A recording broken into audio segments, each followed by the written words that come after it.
ចាជម្រាបសួរបងប្អូនអរគ្នាចាតើបងប្អូនអរគ្នាមកញ៉ាំបាយជាមួយខ្ញុំទាំងអស់គ្នាថ្ងៃនេះបានជ្រូកស្ងោរជ្រូកត្រីកាកៅបងប្អូនអរគ្នាចានេះស្ងោរជ្រូកត្រីកាកៅមួយចាបងប្អូនអរគ្នាចាណាបងប្អូនបើចូលចិត្តស្រឡាញ់វីដេអូជាហៀកចូលចិត្តជាហៀកបងប្អូនជួយពលលើ page មួយអ្នកមួយបងប្អូនបើចូលចិត្តវីដេអូជាហៀកបងប្អូនជួយពលលើ page ឲ្យជាហៀកម្នាក់មួយ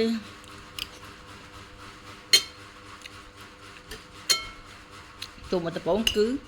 ឲ្យបងប្អូនពលលើ page ចា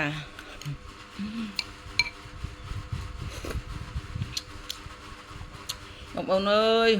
លេងធ្វើវីដេអូញ៉ាំបាយធ្វើម្ហូបដើម្បីសេចក្តីស្រមៃការកំសាន្តលេងសប្បាយឲ្យបានច្រើនចាមនុស្សយើងកើតមកលើលោកនេះកើតមកជាតិធាតុមួយចានរស់តែម្ដងទៅស្លាប់ហើយគឺអត់មានរស់ម្ដងទៀតគឺស្លាប់ហើយបងប្អូនអរគ្នាណាអត់មានស្លាប់ហើយរស់ឡើងវិញទេអញ្ចឹងណាបងប្អូនអរគ្នាសប្បាយបានច្រើនមកធ្វើវីដេអូដើម្បីជួបបងប្អូនអរគ្នាសប្បាយក្នុងការផុសវីដេអូធ្វើម្ហូបចាអត់មានកើតស្លាប់អត់មានថាស្លាប់ហើយរស់ឡើងវិញទេសប្បាយឲ្យបានច្រើនអត់មានស្លាប់ហើយរស់ឡើងវិញទេអញ្ចឹងសប្បាយបានច្រើនដើម្បីបងប្អូនអរគ្នាធ្វើវីដេអូកំសាន្តលេងទាំងអស់គ្នាបើចូលចិត្តបងប្អូនជួយពលលោកភ័យឲ្យពីនេះដាក់មួយមកដើម្បីអីកម្លាំងទឹកចិត្តលើកកម្លាំងទឹកចិត្តជាហៀកចាដើម្បីឈានចូល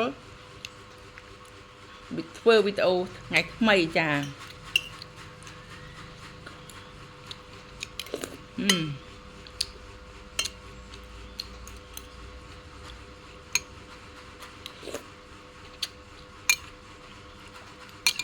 ងាញ់បងប្អូនអើយត្រីកាកៅ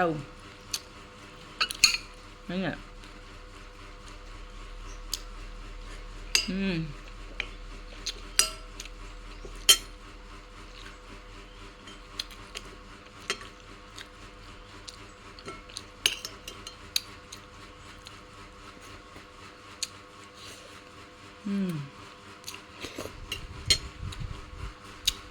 ាអរគុណបងប្អូនគ្នាដែលចំណាយពេលវេលាមានតម្លៃទស្សនាវីដេអូជាហៀកតាមដានដល់ចប់ចាអរគុណ